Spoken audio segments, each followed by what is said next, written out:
So, good morning to all and happy new year to all the students. મિત્રો આપણે ગયા સેમેસ્ટરમાં ખૂબ જ સારી રીતે અભ્યાસ કર્યો. આ સેમેસ્ટરમાં પણ આપણે થોડોક જે આપણો સિલેબસ છે એ ઓનલાઈન ભણવાનો રહેશે. તો ફર્સ્ટ ઓફ ઓલ આપણે એ વાત કરી લઈએ કે આપણે આ સેમેસ્ટરમાં શું ભણવાનું છે. પહેલાં તો હું તમને એ કહી દઉં કે આપણી સેમેસ્ટર 2ની જે ટેક્સ્ટ બુક છે એ અલગ છે. સેમેસ્ટર 1 અને સેમેસ્ટર 2 એમ બંને સેમેસ્ટરની બુક છે એ અલગ અલગ આવે છે ટેક્સ્ટ બુક. તો આપણી જે આ બીજી સેમેસ્ટરની જે ટેક્સ્ટ બુક છે એમાં આપણે 5 યુનિટ ભણવાના છે. પ્લસ એમાં લેટ્સ રીડ મોર એટલે કે એક 5 એવી વાર્તા પણ ભણવાની છે જેના ઉપરથી આપણને પરીક્ષામાં પેરેગ્રાફ અને એના ક્વેશ્ચન આન્સર પૂછાય છે. અને એમાં વોકેબ્લરી અને રિવિઝન પણ એમાં ઇન્ક્લુડેડ છે. તો સૌથી પહેલાં આપણે આજે પહેલો પાઠ એટલે કે આપણું પહેલું યુનિટ જે છે એ જ શરૂ કરવા જઈ રહ્યા છીએ, જેનું નામ છે આઈ વિલ બી ધેટ, જેનો મતલબ થાય છે કે હું તે બનીશ. તો એની એક્ટિવિટી નંબર 1 એમાં આપણને રિસાઇટ આફ્ટર યોર ટીચર એવી એક્ટિવિટી આપેલી છે, જેનો મતલબ થાય છે કે તમારા ટીચરની પાછળ તમે ગાઓ. પણ આપણે ગાવાની નથી, પણ આપણે એ મિત્રો સમજવાની છે. હું તમને એ પોએમ એટલા માટે સમજાવી રહ્યો છું કે એ ખૂબ જ સુંદર મજાની કવિતા છે, જેમાંથી ઘણું બધું સમજવા જેવું છે.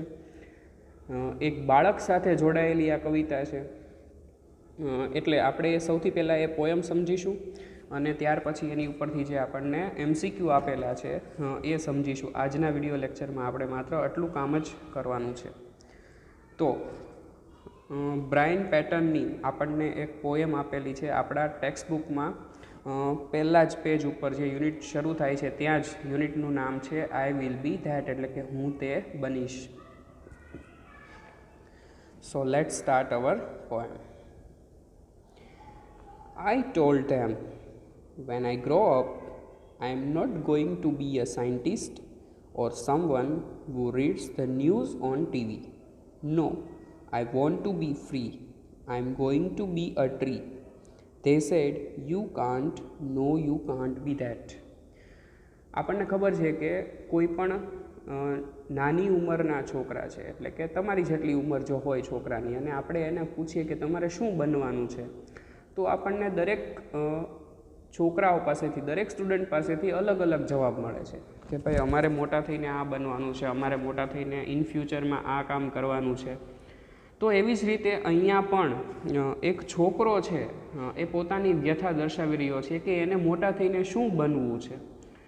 અને એની વ્યથા એવી છે કે એને બધાયથી કંઈક અલગ બનવું છે. તમે દરેક સ્ટાન્ઝામાં આપણે જોઈશું કે એને કંઈક એવું બનવું છે જે બીજા બધાથી યુનિક છે. બીજા કોઈ પણ લોકો એવું બનવાની કોશિશ કરતા નથી કે પ્રયત્ન પણ કરતા નથી. તો શું કહે છે? આઈ ટોલ્ડ ધેમ એટલે કે મેં તેઓને કહ્યું. વેન આઈ ગ્રો અપ કે જ્યારે હું મોટો થઈ જઈશ, I am not going to be a scientist કે હું ત્યારે વૈજ્ઞાનિક બનવાનો નથી. Or someone who reads the news on TV અને હું એવું પણ કાંઈ નહીં બનું કે જે ટીવી પર ન્યૂઝ વાંચતા હોય છે. એને શું કહેવાય? ન્યૂઝ રિપોર્ટર કહેવાય. એટલે કે હું ન્યૂઝ રિપોર્ટર પણ નહીં બનું. No, I want to be free કે ના, મારે સ્વતંત્ર રહેવું છે. I am going to be a tree મારે તો એક વૃક્ષ બનવું છે. They said you can't, no you can't be that એટલે તેઓ કહે છે કે ના, તું ના બની શક, તારાથી એ ના બનાય. તો જો મિત્રો, અહીંયા પહેલા સ્ટાન્ઝામાં જે છોકરો છે એ શું કહે છે કે મારે ફ્રી રહેવું છે. જો હું સાયન્ટિસ્ટ થઈ જાઉં કે ન્યૂઝ રિપોર્ટર થઈ જાઉં તો હું એટલો બધો બિઝી થઈ જઈશ કે મારે જે લાઈફ જીવી છે હું જીવી શકીશ નહીં. મારે કોઈકના અંડરમાં કામ કરવું પડશે. એટલે એ છોકરો છે એને શું કહે છે કે I want to be free, I am going to be a tree કે મારે સ્વતંત્ર રહેવું છે, એટલા માટે મારે શું બનવું છે? એક વૃક્ષ બનવું છે. એટલે તેઓ શું કહે છે? ના પાડે છે કે ના, તું એ ના બની શક, તારાથી એ ના બનાય. બીજો સ્ટાન્ઝા જોઈએ. I told them when I grow up I am not going to be an airline pilot, a dancer, a lawyer or a doctor. Huge whales will swim in me. I am going to be the ocean. They said, You can't be that. No, you can't be that. I told them I am not going to be a DJ, a computer programmer, a musician, or a beautician. No, streams will flow through me. I will be the home of eagles. I will be full of valleys and fountains. I am going to be a range of mountains. They said, You can't be that. No, you can't be that. તો સરસ મજાના આગળના બે stanza છે હવે આપેલા છે આપણે સમજીએ. શું કહે છે? I told them when I grow up, કે મેં તેઓને કહ્યું કે જ્યારે હું મોટો થઈ જઈશ, I am not going to be an airline pilot, કે ત્યારે હું પાયલટ બનવાનો નથી. પાયલટ, એરલાઇન પાયલટ એટલે શું? કે આપણે જે વિમાન જોઈએ છે, જે એરોપ્લેન જોઈએ છે, એને જે ઉડાન કરતા હોય એને જે ચલાવતા હોય એને શું કહેવાય? પાયલટ કહેવાય. તો મોટાભાગના બાળકોને આપણે આમ પૂછીએ ને નાના હોય ત્યારે કે તમારે મોટા થઈને શું બનવું છે, એટલે એમ કે મારે પાયલટ બનવું છે. તો એ બધું હવે કોમન થઈ ગયું છે. પરંતુ આ જે છોકરાને આપણે પૂછવામાં આવે છે કે એ શું કહે છે? I am not going to be an airline pilot, કે હું કાંઈ પાયલટ બનવાનો નથી. અ ડાન્સર, કે નથી તો હું ડાન્સર બનવાનો. અ લોયર, એટલે કે હું વકીલ પણ નથી બનવાનો. ઓર અ ડૉક્ટર, કે હું ડૉક્ટર પણ નથી બનવાનો.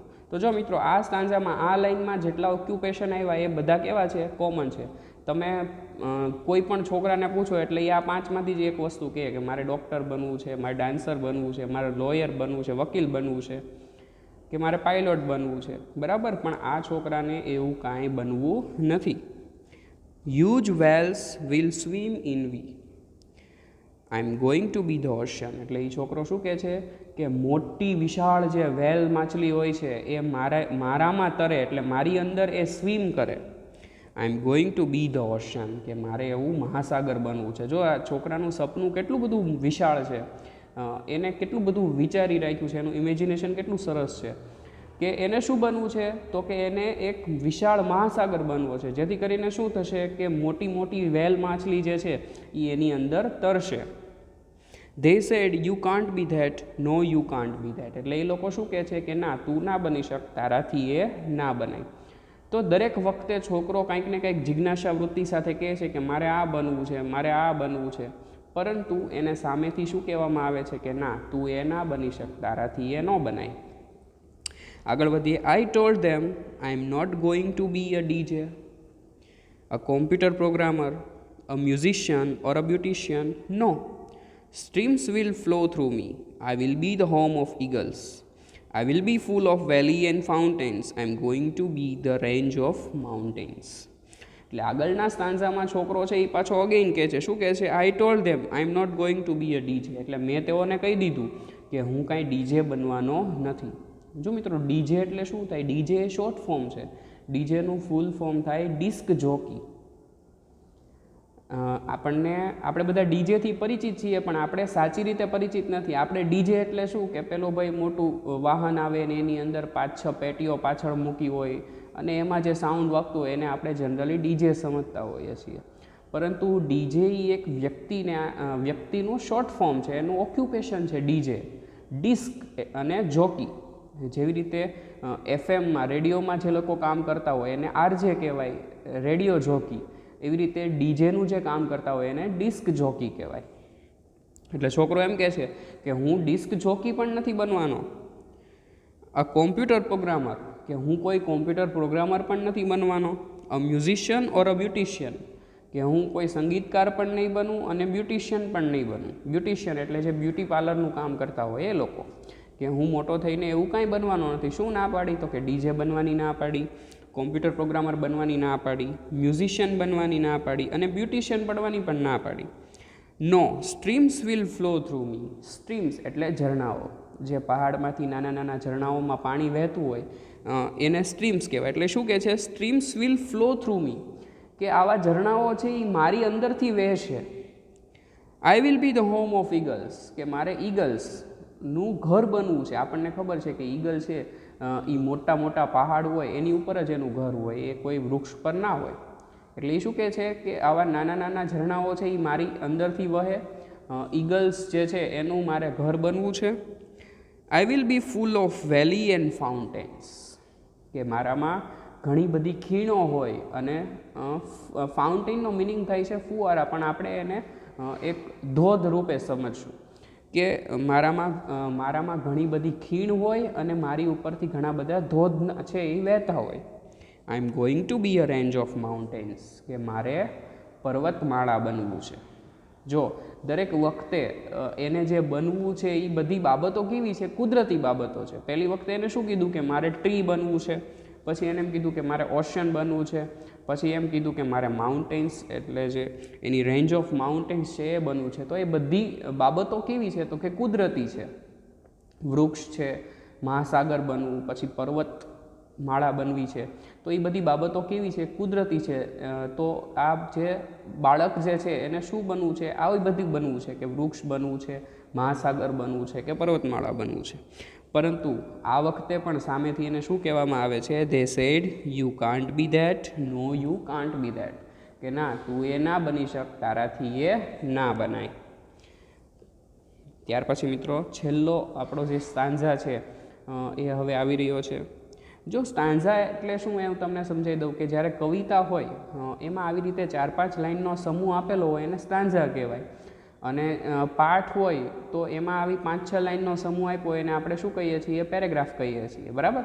તો કવિતા હોય ત્યાં સ્ટાન્ઝા હોય અને પાઠ હોય ત્યાં પેરેગ્રાફ હોય. એટલે છેલ્લો સ્ટાન્ઝો છે હવે શું કહે છે? I ask them just what do you think I am, just a child they said, and children always become at least one of the things we want them to be.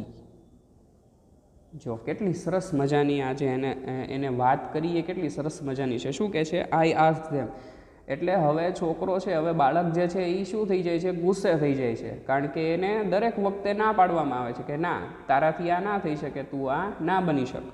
એટલે હવે એ શું કહે છે? આઈ આસ્ક ધેમ, એટલે કે મેં એમને હવે પ્રશ્ન પૂછ્યો.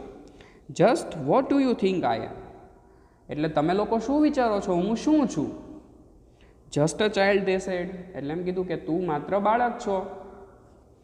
And children always become at least one of the things we want them to be, એટલે એ છોકરો સામેથી શું કહે છે કે એન્ડ ચિલ્ડ્રન એટલે કે બાળકો હંમેશા તે જ બનતા હોઈએ છે જે at least one of the things we want them to be, કે આપણે જેને બનાવવા હોય એ જ બનતા હોય છે. બાળકને પોતાની રીતે શું બનવું છે એની સ્વતંત્રતા હજી આપણે એને દેતા નથી. એવું એ જે બાળક છે એ છેલ્લા સ્ટાન્ઝામાં કહેવા માગે છે કે બાળકો હંમેશા એ જ બનતા હોય છે જેને આપણે કંઈક બનાવવા માગતા હોઈએ છીએ, પરંતુ એને પોતાની જાતે આપણે વિચારવાની હજી ફ્રીડમ આપતા નથી. તો આવી સરસ મજાની કવિતા છે એ મિત્રો આપણે એક્ટિવિટીમાં આપેલી છે. જનરલી માત્ર આપણે કવિતા છે એ રિસાઇટ એટલે કે બોલવાની હોય છે, પાકી કરવાની હોય છે, પરંતુ આપણે આ પોયમ એટલા માટે સમજી કે આ આપણને રિલેટેડ છે. તમારો બધાયનો ગોલ જે છે એ તમારે સેટ કરવાનો છે. તમારા જીવનનું એક એમ હોવું જોઈએ કે ભાઈ મારે મોટું થઈને આ બનવું છે, અને એ બનવા માટે તમે ભલે અત્યારે કોઈને ન કહો કે ભાઈ મારે આ બનવું છે, મારે તે બનવું છે, કારણ કે એ માત્ર કહેવાની વાત નથી, એ સાબિત કરવાની વાત છે. એટલે તમારે અત્યારથી જ એ બનવા માટેના પ્રયત્નો છે એને શરૂ કરી દેવા પડે, તો જ આપણે જે સફળતા ધારેલી છે એ આપણને મળે. તો બ્રેન પેટર્નની સરસ મજાની આ કવિતા હતી, આપણે ભણ્યા.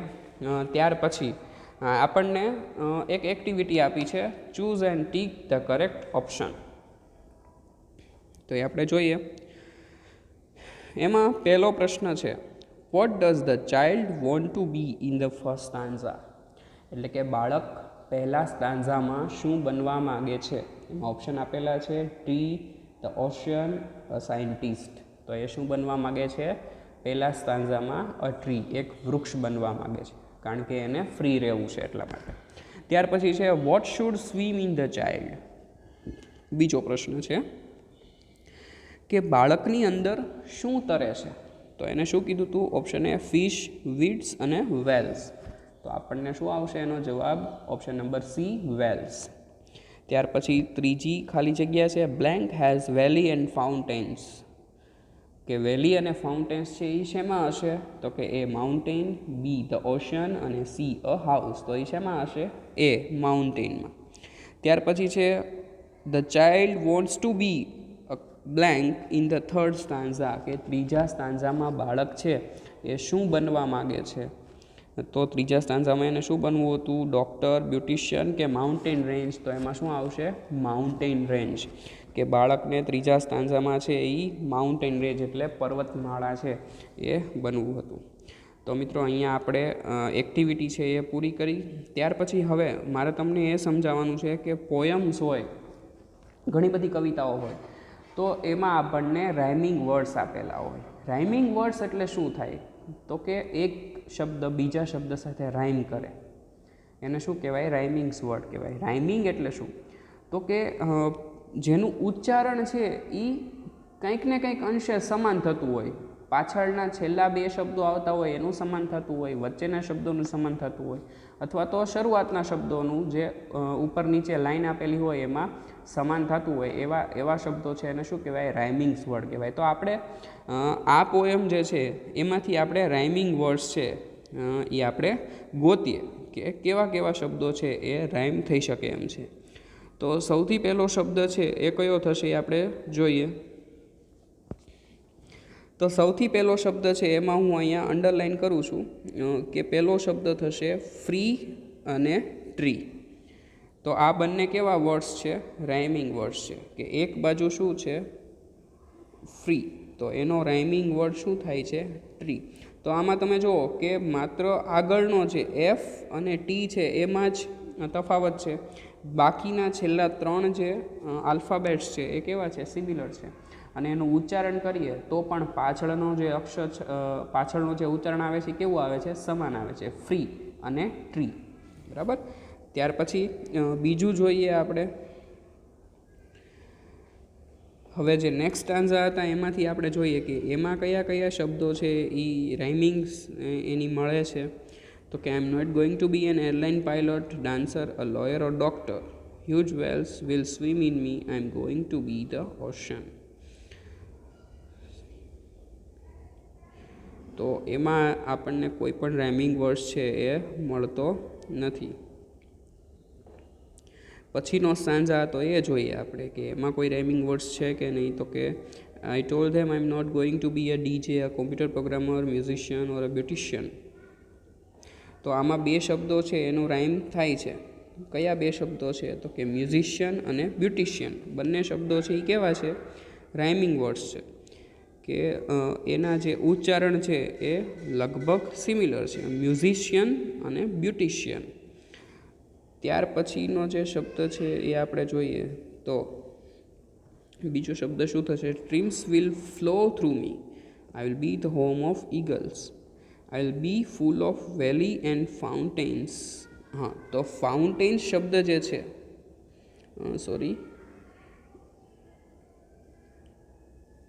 ફાઉન્ટેન શબ્દ છે એની સાથે રાઇમ કરતો વર્ડ કયો છે? માઉન્ટેન છે. Fountain, mountain. તો એ તમે જુઓ કે એના છેલ્લા જે 4-5 આલ્ફાબેટ છે એ પણ સિમિલર છે અને એ બંનેનો ઉચ્ચારણ છે એ પણ કેવો થાય છે? તો કે સિમિલર થાય છે, ફાઉન્ટેન અને માઉન્ટેન. ત્યાર પછીનો સ્ટાન્ઝા આપણે જોઈએ. I asked them, just what do you think I am? Just a child, they said, and children always become at least one of the things we want them to be. તો આ સ્ટાન્ઝામાં છે એ આપણને કોઈ પણ rhyming word છે એ દેખાતો નથી. ત્યાર પછી મિત્રો એક્ટિવિટીમાં આપણને 5, 6 અને 7 નંબરના સવાલ આપેલા છે જે મેં અહીંયા ઇન્ક્લુડ કર્યા નથી. એ શું કહેવા માગે છે આપણે સમજી લઈએ. 5મો સવાલ એવો છે કે what can the following people do? Discuss in groups. કે નીચે જે નામ આપેલા છે એ લોકો છે એ શું કરે છે એ તમારે ગ્રુપમાં ચર્ચા કરવાની છે. તો એમાં પહેલો શબ્દ છે મ્યુઝિશિયન. મ્યુઝિશિયન એટલે શું થાય? સંગીતકાર. તો સંગીતકાર છે એ શું કરે છે? તો તમને યાદ હોય તો આપણે તાનસેન વિશે ભણ્યા હતા, હરિદાસ વિશે ભણ્યા હતા. તો એ બંને શું હતા? મ્યુઝિશિયન હતા. તો સંગીતકારથી તો આપણે પરિચિત છીએ. ત્યાર પછી છે અ ડીજે. ડીજે એટલે ડિસ્ક જોકી. તો ડીજેનું કામ પણ આપણે સમજી લીધું. મેં તમને સ્ટાન્ઝામાં જ્યારે શબ્દ આવ્યો તો ડીજે, એ શબ્દ મેં તમને સમજાવ્યો હતો. ત્યાર પછી છે અ સાયન્ટિસ્ટ. સાયન્ટિસ્ટ એટલે શું થશે? વૈજ્ઞાનિક. કે વૈજ્ઞાનિકો છે એ શું કરતા હોય છે તો કે ટેકનોલોજીનો ઉપયોગ કરીને નવી નવી શોધ કરતા હોય છે. આપણે સાયન્ટિસ્ટ વિશે ગયા સેમેસ્ટરમાં સોલાર એનર્જી નામનો જે પાઠ હતો સૂર્ય ઉર્જાનો, એમાં પણ આપણે વૈજ્ઞાનિકો વિશે અભ્યાસ કર્યો હતો કે વૈજ્ઞાનિકોએ શું કર્યું હતું તો કે ધે ટર્ન બૂન ઇન્ટુ બ્લેસિંગ, એટલે કે આપણી માટે જે શ્રાપરૂપ હતું એને શેમાં ફેરવી નાખ્યું હતું? વૈજ્ઞાનિકોએ આશીર્વાદમાં ફેરવી નાખ્યું હતું. એનો મતલબ શું હતો કે સૂર્ય ભારતમાં એટલો બધો તપે છે, એ આપણી માટે કેવું કહેવાય? શ્રાપરૂપ કહેવાય. પણ એ તપતા સૂર્યનો ઉપયોગ કરીને ટેકનોલોજીની મદદથી એમાંથી આપણે ઉર્જા મેળવીએ છીએ, એ આપણી માટે આશીર્વાદરૂપ છે. એટલે જે સાયન્ટિસ્ટ વૈજ્ઞાનિકો જે છે એ આવા અવનવા પ્રયોગ કરતા હોય છે, શોધખોળ કરતા હોય છે, જે સમાજ માટે ઉપયોગી હોય છે. તો સાયન્ટિસ્ટ, ડીજે અને મ્યુઝિશિયન છે એનું કામ આપણે જાણી લીધું. ત્યાર પછી છે talk to your group and tell them what you want to become when you grow up. એટલે તમારે બધા મિત્રો જે છે એને તમારે તમારી બધા મિત્રો સાથે વાતચીત કરવાની છે અને એને પૂછવાનું છે કે જ્યારે તમે મોટા થશો ત્યારે તમે શું બનશો. બરાબર? જેવી રીતે અહીંયા બાળક છે એને ટ્રી બનવું છે, માઉન્ટેન રેન્જ બનવી છે, ઓશિયન બનવું છે, એવી રીતે તમારે શું બનવું છે તમારે તમારા મિત્ર સર્કલમાં એકબીજાને પૂછવાનું છે. ત્યાર પછી છે would you like to become one of the following things why collect their ideas. એટલે કે નીચેનામાંથી તમારે કોઈ બાબત છે અહીંયા જે આપેલી છે કે તમારે નીચેનામાંથી આ બનવું છે, શા માટે બનવું છે, તો એ પણ તમે તમારા ગ્રુપમાં પૂછી શકો. એમાં આપેલું છે કોઈને ચાંદ બનવું છે, સૂર્ય બનવું છે, તારો બનવું છે કે અવકાશ બનવું છે. બરાબર? The moon, the sun, the star and the sky. તો અહીંયા મિત્રો આપણી એક્ટિવિટી નંબર 1 છે એ પૂરી થાય છે. ત્યાર પછી હવે નેક્સ્ટ ટાઈમ જ્યારે મળીશું ત્યારે આપણે આપણી જે મુખ્ય પ્રવૃત્તિ છે, એટલે કે આપણો જે પાઠ આપેલો છે, ખૂબ જ સરસ મજાનો રમૂજી પાઠ આપણને આપેલો છે જેનું નામ છે અ કી ટુ હેવન, જેનો મતલબ શું થાય છે કે સ્વર્ગની ચાવી. તો એ આપણે ભણવાના છીએ. ખરેખર એ આપણને નાટકના રૂપમાં આપેલો છે, પણ હાલની પરિસ્થિતિ મુજબ આપણે ક્લાસમાં એ નાટક કરી શકતા નથી. નહીં તો આપણે નાટ્ય ભજવે 2-3 વિદ્યાર્થીઓની મદદથી એ પાઠમાં ભણાવી શકાય એવું છે ક્લાસમાં. પણ આપણે સરસ મજાની રીતે જ ભણવાના છીએ. એમાં ઘણા બધા સીન આપેલા છે અને એવા વ્યક્તિની વાત છે જેને તમે ઓળખો છો, જેનાથી તમે પરિચિત છો. જેમાં વાત છે તેનાલી રામનની. તેનાલી રામનથી આપણે બધા પરિચિત છીએ અને એની આઈ થિંક સિરિયલ પણ આવે છે સબ ટીવી ઉપર. બરાબર? તો તેનાલી રામન વિશેનો પાઠ છે એ આપણે ભણવાના છીએ. ખૂબ જ સરસ મજાનો પાઠ છે જે હવે આપણે નેક્સ્ટ વિડીયો લેક્ચર જે હશે એમાં આપણે ભણીશું. અને મિત્રો એ પાઠના જે સ્પેલિંગ જે છે એ પણ હું તમને મોકલીશ. એ સ્પેલિંગ લખવાના છે તમારે. ત્યારબાદ અહીંયા સ્ક્રીન પર તમને જે એક્ટિવિટી દેખાય છે એ એક્ટિવિટી પણ તમારે પોયમ લખીને પછી એક્ટિવિટી લખવાની છે ફેસબુકમાં, અને ત્યાર પછી આપણે પાઠ છે એ શરૂ કરીશું. Okay guys, thank you for watching this video.